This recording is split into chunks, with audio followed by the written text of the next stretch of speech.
বিএনপির স্থায়ী কমিটির সদস্য মির্জা আব্বাস বলেছেন, দ্রুত সংস্কার কাজ শেষ করলে জুন-জুলাইয়ের মধ্যে নির্বাচন সম্ভব।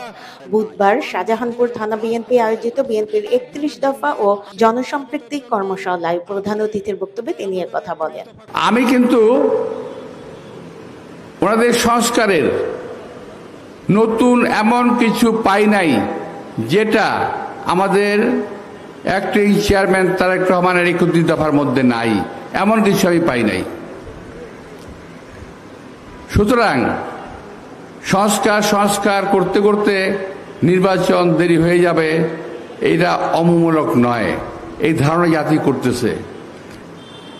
আমি আশা করব যে ৩১ দফা কর্মসূচি যেটা আছে, আমাদের কার্যক্রম যেটা আছে, এটাকে এই সরকার কিছুটা এদিক ওদিক করে হলেও সংস্কার কাজ দ্রুত শেষ করে দিতে পারে এবং দ্রুত জুন-জুলাইয়ের মধ্যে নির্বাচনের ঘোষণা ওনারা দিতে পারেন। যদিও এই সরকার বলেছেন ডিসেম্বরের মধ্যে নির্বাচন দেবেন, কিন্তু কেন অযথা বিলম্ব হবে নির্বাচনের জন্য? নির্বাচন যদি দিতেই হয় এখনই কেন নয়? যেটা আমি করব সেটা কেন কালকে? যেটা আমি পরশুদিন করব সেটা কেন কালকে নয়? যেটা আমি কালকে করব সেটা কেন আজকে নয়?